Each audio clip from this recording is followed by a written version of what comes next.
I came to work the other day and opened up my appointment book to pull out the charts of the clients I was going to be seeing during the day. And then my heart, like that. There's just this tightness that just kind of just gripped me a little bit. And I go to myself, oh, okay, not this couple. I'm sure you guys have had the same experience. It's either been an individual client you're working with, a couple, or a family. It doesn't matter. A particular group that you're working with, where you just go, oh, there's always a struggle here. There's always a struggle here, and I don't want to have this struggle here, but yet here it is. Okay. So that's what we're going to be talking about today, is how to deal with these struggles, these emotional struggles that we feel with particular people and particular clients in therapy. First thing I realize is I'm going to need some help. And so I like to meditate for a few minutes and connect with my spirit guides, and asking for help from spirit guides, help from God to help me navigate this in a very healthy way for everyone involved.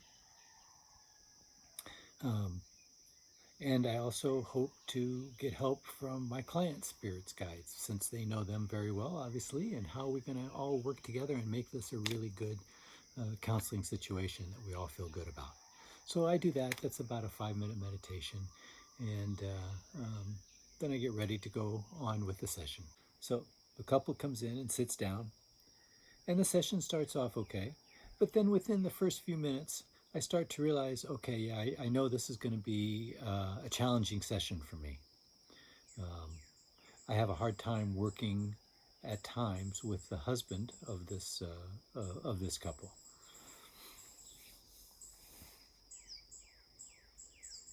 I've often wondered in the past why this would happen. I've often wondered in the past, what is it that I'm doing wrong? I've often wondered in the past, what is it they're doing wrong, that we can't seem to be working together, that we get this push-pull or resistance, or up against a wall with each other in sessions.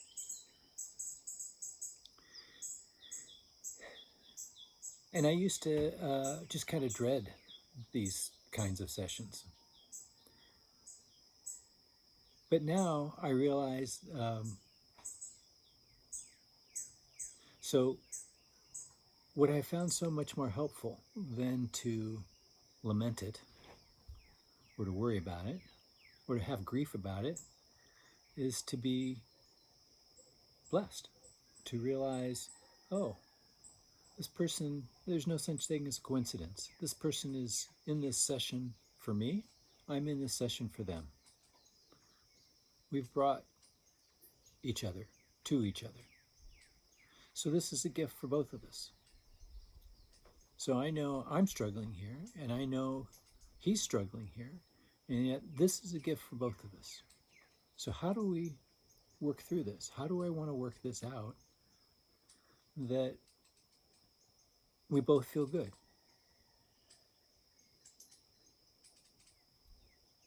So holding that stance and realizing that allows me to relax and come from that higher place in myself in therapy, where everything I do is coming from highest respect and highest amount of love for who I'm working with. And what I discovered a couple days ago when this client and his wife came in is, sure enough, following that really simple directive transformed our session. He felt understood and validated in ways that I don't think he even imagined was there, because he felt safe enough to talk about what his true vulnerable feelings were underneath, and his wife heard them in a genuine way. And for the first time in his life, he asked for some help in a genuine way from his wife, and she very genuinely and lovingly gave it back. And there was just this shift in this guy that I had never seen yet, but I've never seen before. So we went on with the session, and when he left, we both had a twinkle in our eye for each other. You know, as I opened the door, they have to walk by me, so I opened the door. And there was just this moment when we looked at each other, and there was just this, yeah, nice job. You know, we just really kind of saw it in each other. We both were vulnerable. We both cared. We both took that risk together. So after they left, I went, yes, this is why I like being a therapist. So to me, it's no real mystery about what all just happened there. We are always challenged in therapy. Therapy is a very challenging way to work with people.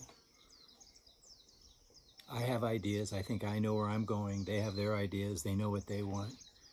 And how do we let all that stuff down and just really trust each other and connect with each other without all of our agendas?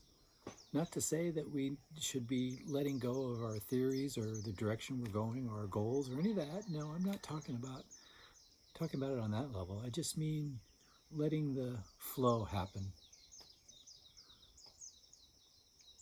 And when we're up against that resistance, the resistance is coming from us as much as it's coming from our client. When we're up against that resistance, when we can feel that pull, this is a gift.